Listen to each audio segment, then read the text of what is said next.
Assalamualaikum warahmatullahi wabarakatuh. Bismillahirrahmanirrahim. Alhamdulillahirrabbilalamin.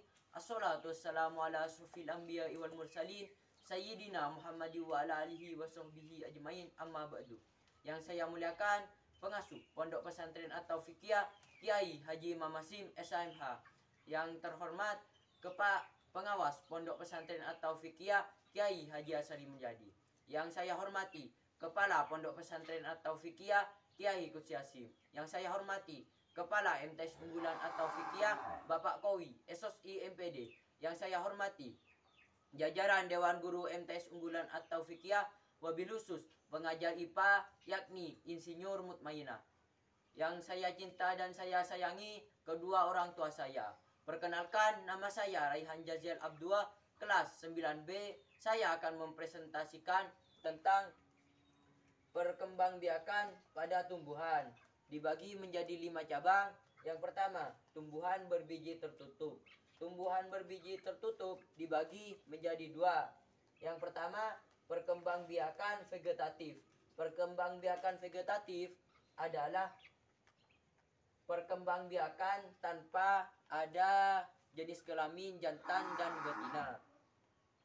Perkembangan vegetatif dibagi menjadi 2. Yang pertama, vegetatif secara alami, yakni dengan tunas, rizoma, stolon atau geragi, umbi batang, umbi lapis, dan umbi akar. Yang kedua adalah vegetatif buatan, yakni dengan stek, cangkok, merunduk, okulasi, dan menyambung. Yang kedua adalah perkembangbiakan secara generatif. Generatif yakni perlu jenis kelamin jantan dan betina. Perkembangbiakan generatif dibagi menjadi 5. Yang pertama, bagian-bagian tumbuhan, yakni tangkai bunga, dasar bunga, hiasan bunga, jenis kelamin. Jenis kelamin dibagi menjadi 2, yakni putik adalah jenis kelamin betina, sedangkan benang sari jenis kelamin jantan.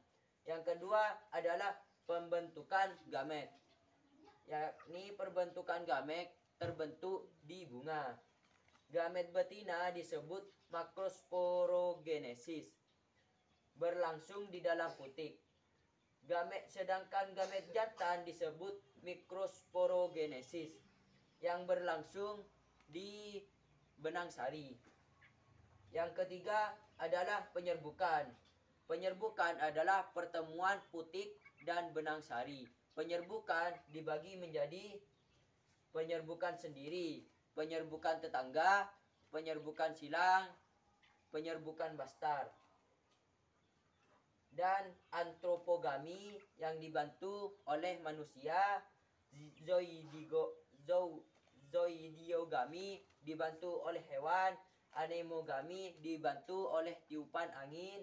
Hidrogami dibantu oleh air.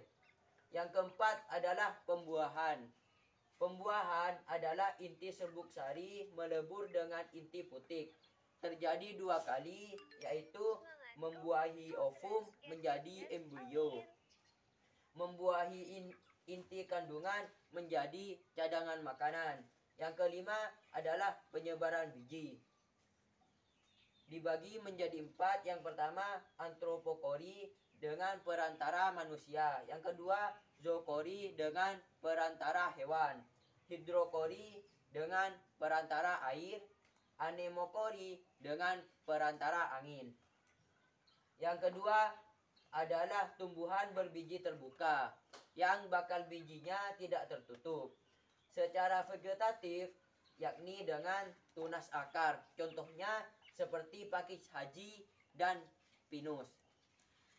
Sedangkan secara generatif, yakni menggunakan strobilus. Ada 2 jenis strobilus, yakni strobilus jantan dan strobilus betina. Apabila satu pohon disebut berumah 1. Apabila berbeda pohon disebut berumah 2. Yang ketiga adalah perkembangbiakan tumbuhan paku, yakni terjadi karena saling bergantian dalam suatu siklus pergiliran keturunan secara vegetatif dengan rizoma dan menggunakan spora dari kotak spora.